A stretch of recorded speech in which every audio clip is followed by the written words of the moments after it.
નમસ્કાર મિત્રો, વાર્તાનો સમય ચેનલમાં આપનું હાર્દિક સ્વાગત છે અને હું છું ઉમિયાશંકર તેરૈયા. ફરી એક વખત આજે એક નવી વાત લઈને આપની સમક્ષ આવ્યો છું અને આજે વાત કરવા જઈ રહ્યા છીએ આપણે કે જીવનના અંતિમ સમયની સત્ય.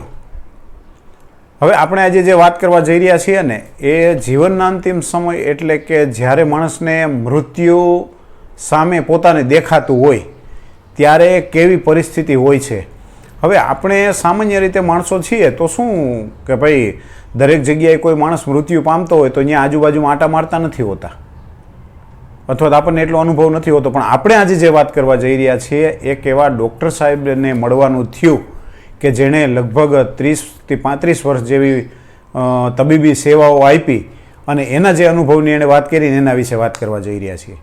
મિત્રો, એક લગભગ 75 વર્ષથી વધારે ઉંમરના એક ડૉક્ટર સાહેબ અને એણે એવું કહે છે કે મેં લગભગ 30 વર્ષ આઈસીયુમાં મારી તબીબી સેવા છે એ આઈસીયુમાં દર્દીઓ સાથે મેં સેવા કરેલી છે. એટલે એવું કહે છે કે મારી જે આ સેવા છે અને મારા અનુભવ ઉપર મેં જેટલાને જોયા છે એટલે માણસના મૃત્યુ સમયે છે ને બહુ દ્વિધામાં હોય છે. બહુ દ્વિધા એટલે કાં એ બહુ દુઃખી થતા હોય છે અંદર અંદર અને કાં એ એકદમ ગુમસુમ હોય છે. માણસના મૃત્યુ સમયે બે જ પરિસ્થિતિ હોય છે, કાં એ રડતા હોય એટલે પસ્તાવો કરતો હોય છે અને કાં આનંદથી રહેતો હોય. પણ મોટે ભાગે બહુ ઓછા કેસ એવા હોય છે કે હસતા હસતા જાય છે આ પૃથ્વી ઉપરથી. તો આ બધાને રડવાનું કારણ શું? કદાચ પોતાના શરીરના દુઃખ દર્દ કે આ તે એવું કંઈ હોય છે. પણ સાહેબ એવું કહેતા હતા કે ના એવું નથી હોતું. મારા જે અનુભવો છે, મેં જેટલા લોકોને જોયા છે, કેમ કે આઈસીયુમાં એટલે દર્દીઓ એવી કન્ડિશનમાં હોય છે કે લગભગ 30% દર્દીઓ કદાચ એ પાછા બહાર નથી આવતા. એટલે એનો પોતાનો એક પ્રસંગ જણાવે છે. એક વયોવૃદ્ધ દાદા હતા કે દાદા જ્યારે હોસ્પિટલમાં આવ્યા ને ત્યારે દાદાની રહેણી કહેણી, એનું વર્તન, એનું શરીર, આ તે બધું જોતાં મને એવું લાગ્યું ના દાદા બહુ સરસ મજાની જિંદગી જીવ્યા છે અને પ્રભુ ભજન કર્યું હશે અને અત્યારે દાદા આ શરીરની જે કંઈ તકલીફને હિસાબે દાખલ થયા છે. દાદાનું વર્તન, વાણી, બધા સાથે હસવું, બોલવું, મળવું બહુ સરસ હતું હોસ્પિટલના સ્ટાફ સાથે. હવે દાદા આઈસીયુમાં આવ્યા પછી એક દિવસ મેં જોયું તો આંખમાંથી આંસુ જ જાય એક જ ધારા. એટલે મેં દાદાને પૂછ્યું, દાદા કોઈ તકલીફ છે, શું છે, દુખાવો થાય? તો કે ના કશું નથી.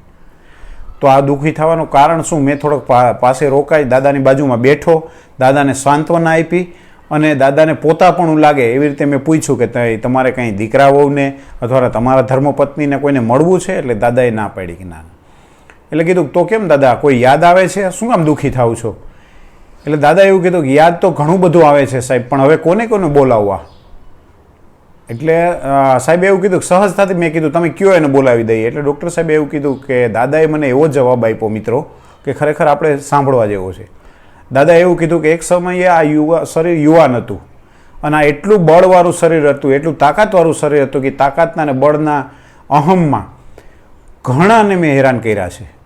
જેમાં ખાલી માણસ નહીં પણ પશુ પક્ષીઓ અને પ્રાણીઓ પણ આવ્યા હશે. અને એક સમય એવો હતો કે આ શરીર પાસે સત્તા અને સંપત્તિ ખૂબ હતી અને એનો ખૂબ અભિમાન હતું.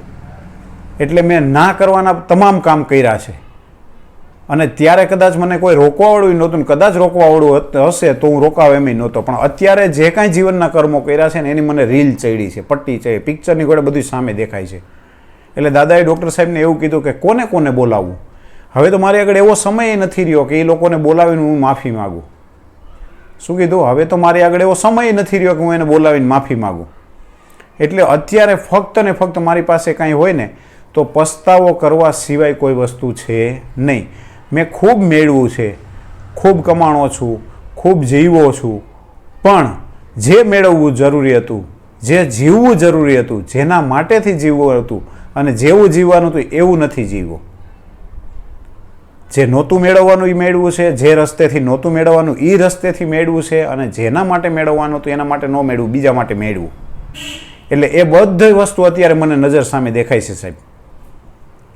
એટલે આભાર તમારો કે છેલ્લે તમે 2 મિનિટ મારી સાથે વાત કરી, પરંતુ હવે અત્યારે મારી પાસે પસ્તાવો કરવા સિવાય કોઈ સાથે વાત કરવાનો સમય છે નહીં. છેલ્લે કે મારો એક વિચાર હું કહેતો જાઉં છું કે મારા સંતાનો નહીં પણ કોઈ પણને તમે મારી આ વાત કરજો કે જીવનમાં બને એટલા સારા કર્મો કરી લેજો. બાકી જ્યારે એક દિવસ તમે પોતે અક્ષમ થઈ જશો એટલે કે લાચાર થઈ જશો ને ત્યારે તમને બધી બુદ્ધિ સૂઝશે, પણ ત્યારે તમારી પાસે સમય હશે નહીં. ત્યારે તમારી પાસે પસ્તાવા સિવાય. અને ડૉક્ટર સાહેબની આ વાત અને દાદાની વાત સાંભળી અને ખરેખર મિત્રો, માણસો એટલા શું કહેવાય કે સત્તા અને સંપત્તિ અને પોતાના તાકાતના એટલા બધા હમમાં આવેલા હોય છે કે એની ના પૂછો વાત. અને પછી ત્યારે તો એને ખૂબ સારું લાગે, ત્યારે એવું કે સમજતા હોય છે કે અત્યારે દુનિયા છે મારી મુઠ્ઠીમાં છે, સર્વસ્વ જે કાંઈ છું એ હું જ છું. પણ સમયની શું કહેવાય સાંકળ એવી છે, કર્મની ગતિ ખૂબ ન્યારી છે કે જ્યારે શું કહેવાય કે સમય ફરતો જ્યારે તમારું કર્મ પાછું તમારી પાસે પહોંચે ને ત્યારે તમે જો સારું કરેલું હશે તો તમને સારું, એટલે કે હસતા હસતા કદાચ તમે પૃથ્વી પરથી વિદાય લઈ શકશો. અને વિદાય નહીં મિત્રો, પૃથ્વી પર જીવવા માટે પણ જ્યારે આ કર્મનું ચક્કર પાછું આવે ને ત્યારે જે કાંઈ કર્મો અથવા તો જે કાંઈ આ કરેલું કામ છે ને એ આવે અને આવે. એટલે મિત્રો, જીવવા માટે અથવા તો મરવા માટે માણસે ફક્ત અને ફક્ત કંઈ કરવું પડે તો સારી અને સુવ્યવસ્થિત રીતે બીજાને ધ્યાનમાં રાખી, ઈશ્વરનો ડર રાખી અને જીવવું પડે. કર્મ છે એ કદાચ કુદરત હોય તો એને પણ ભોગવવું પડે, મનુષ્ય અથવા કોઈ પણ જીવજંતુને ભોગવવું પડે. આશા રાખું છું કે આ દાદાની અંતિમ સમયે જે દાદાને સમજાણું, અંતિમ સમયનો જે કંઈ ખ્યાલ આવ્યો એ ડૉક્ટર સાહેબ સાથેની વાતચીતમાંથી આપણને એટલું તો ખ્યાલ આવશે કે દરેક વ્યક્તિના જીવનમાં આવો સમય આવવાનો હોય છે. નક્કી આપણે કરવાનું છે કે હસતા હસતા રહેવાનું છે કે આંસુડા પાડતા રહેવાનું. આશા રાખું મારી વાત આપને ગમી હશે અને મારી આવી વાતો મેળવવા માટે ટાઈમસર નોટિફિકેશન મળતું રહે એટલે તમે ચેનલને લાઇક કરો, શેર કરો અને સબસ્ક્રાઈબ કરવા